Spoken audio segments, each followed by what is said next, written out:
مجھے بتائیے حکمت اور دانائی حضور سے بڑھ کر کون جانتا تھا؟ کیسے پیغام دینا ہے، حکمت دانائی کیا ہے، رواداری کیا، یہ حضور کی طرح کون جان سکتا ہے؟ اور کفار مکہ کو سب سے زیادہ تکلیف کس بات پہ ہو سکتی تھی کہ ان کے بتوں کو غلط کہا، اور انہوں نے کہا بھی کہ یہ نہ کریں، ہمارے بتوں کو غلط نہ کریں، بلکہ حضور کے چچا کے پاس آئے جناب ابو طالب کے پاس کہ آپ اپنے بھتیجے کو سمجھائیے کہ ہمارے بتوں کے خلاف بات نہ کریں، انہیں کوئی دولت چاہیے تو بتائیں، انہیں کسی خاتون سے نکاح کرنا ہے تو بتائیں، انہیں تخت و تاج چاہیے تو بتائیں، لیکن ہمارے بتوں کو غلط نہ کریں۔ تو حضور کے چچا حضور کے پاس آ کر کے کفار کی یہ بات سنی، تو آقا کریم نے کیا کہا، یا امی لو وضع الشمس فی یمینی والقمر علی یساری، میرے چچا اگر یہ سورج کو میرے دائیں ہاتھ پہ رکھ دیں اور چاند کو میرے بائیں ہاتھ پہ رکھ دیں، اگرچہ ان کے لیے ممکن نہیں ہے، لیکن اگر یہ کر گزرے اور کونین کے خزانے میرے قدموں میں رکھ دیں، میں بتوں کو پھر بھی غلط کہتا رہوں گا، بتوں کو پھر بھی جھوٹا کہتا رہوں۔ میں آپ کو یہ بات بتانے جا رہا ہوں، وہ یہ کہ کفار مکہ کو سب سے زیادہ تکلیف اس بات کی تھی کہ کوئی ان کے بتوں کو غلط کہے، اور حضور سے بڑھ کر حکمت کون جانتا تھا؟ تو چلو اس بات کو آخر میں رکھ لیا جاتا، لیکن حضور جانتے تھے دین کی بنیاد یہ، کانٹے بچتے ہیں، گڑے کھدتے ہیں، جو بھی ہوتا ہے ہوتا رہے، لیکن لا الہ ہمارے کلمے کا آغاز یہاں سے ہوگا، پھر الا اللہ کہیں، پوری کائنات بچ جائے تمہارے لیے، تمہیں آسان قرضے دے دے، تمہارے قرضے معاف کر دے، اس شرط پر کہ تمہاری رواداری اس طرح ہو کہ تم غلط کو غلط نہیں کہو گے، تو ہمیں یہ شرط قبول نہیں کرنی چاہیے۔ مختلف ادوار کے اندر ہر حکمران یہ کرتا ہے کہ وہ رواداری کے نام سے شریعت کی حدود سے تجاوز کرنا چاہتا ہے۔ شریعت کسی کے گھر کی لونڈی نہیں ہے، میرے محبوب کا لایا ہوا نظام۔ 25 دسمبر ہو یا کوئی اور دن، ہولی ہو یا دیوالی یا کوئی اور موقع ہو،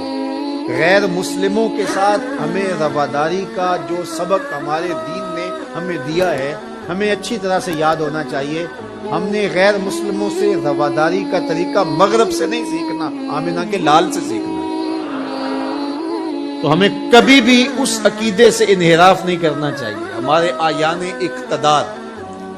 ہمارے کار پرداز ذمہ دار حکومتوں کے تخت و تاج کے مالک مختلف ادوار کے اندر ایسے فول کر جاتے ہیں کہ جو شریعت کی دھجیاں اڑانے والی بات ہوتی ہے، اور وہ اس کو رواداری کے نام پہ کر رہے ہیں۔ ان کے ساتھ رواداری کا یہ مفہوم نہیں ہے کہ جا کے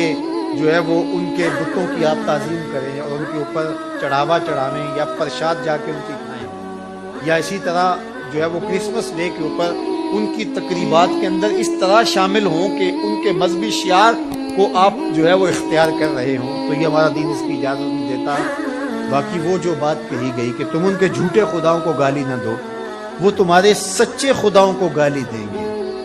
تو اس کا مفہوم یہ نہیں ہے کہ انہیں جھوٹا نہ کہو،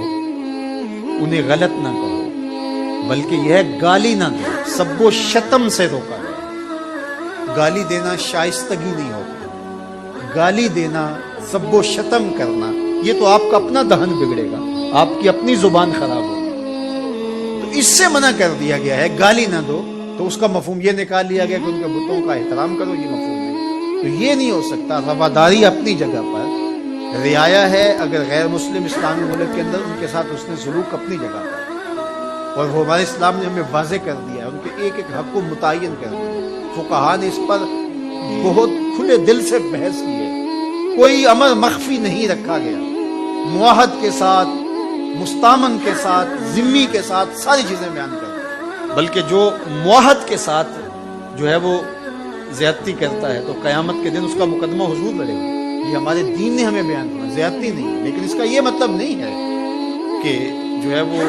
ان کے عقائد کو اختیار کر لیا جائے یا ان کے بتوں کے اوپر جا کے چڑھاوے چڑھائے جائیں، ان کے منظروں کے اندر جا کر کے جو ہے وہ اس طرح کی بات کی جائے کہ جو ہمارے شریعت اور ہمارے دین کے تقاضوں کے خلاف ہے۔ تو ہمارے دین کا آغاز نفی سے ہوتا ہے، لا الہ، اس کے بعد ہے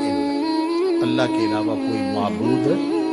نہیں ہے، اللہ ہی معبود ہے، وہی معبود ہے۔ ہماری پیشانیاں صرف اس کے حضور جھکیں۔